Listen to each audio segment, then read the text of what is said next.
Hello and welcome to another great episode of Vacancy Love TV.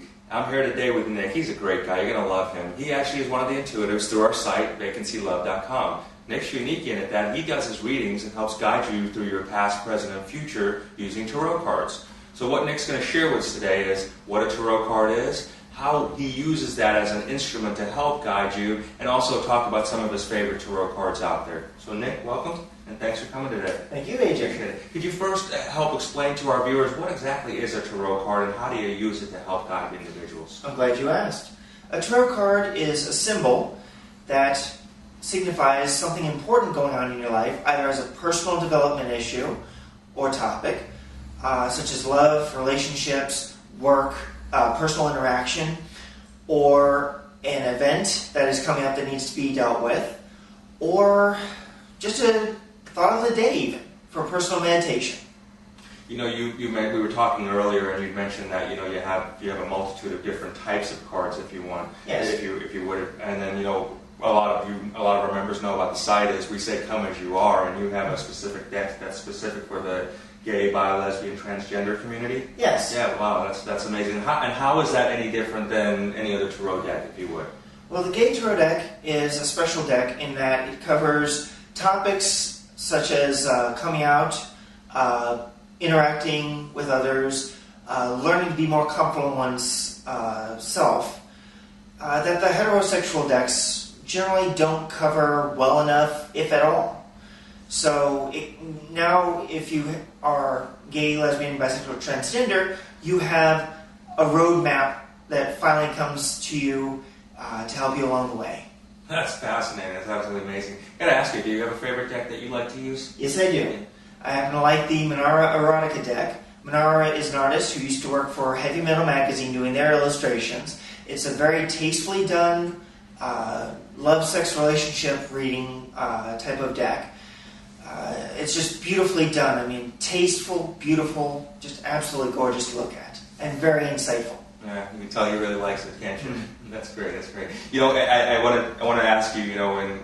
In Hollywood, if you would, or you're seeing some of these movies, and you'll see someone go into a tent or a carnival, and all of a sudden there'll be a card that pulls off with a devil or a hangman or some sort of death or doom or whatnot. Yeah. Can you help us clear up what a lot of those misconceptions are regarding tarot decks? I'm really glad you asked that, because there's a huge misconception on especially the devil, the tower, and the death cards. And they're not necessarily evil or bad news or physical death. They're cards of transformation, a death of old ways, of old habits, of old philosophies, and rebirth into something more positive, a more beautiful new you. If you've ever read about the phoenix in Native American myths and legends, that's basically what those three cards entail. A death of old ways and a rebirth into something that's a more beautiful soul. That's amazing. And when you use tarot cards, how would you describe it for someone that's getting a reading, the difference between someone who's using a tarot card versus someone who's just gathering information? What would you say would be the reason a lot of people now, and I think it's coming back a lot because I see a lot of the members come in, they're asking for tarot readings. What is it about a tarot reading that's really attaches them? I think it's more of the symbolism, more of the ability to see more of the roadblock. Instead of just intuitively channeling, you're actually seeing a manifestation. So once you can name something, you can defeat it.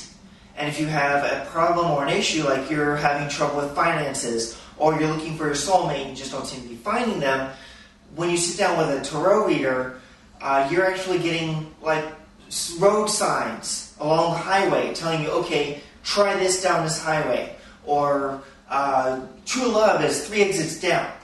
And so now you've got a roadmap, a GPS, if you will, of personal development. That's fascinating. That's fascinating. Nick, I got to tell you something. I really enjoyed it, and I'm really glad you shared that information with us. Thank you so much. It's a pleasure. Yeah, my pleasure, really.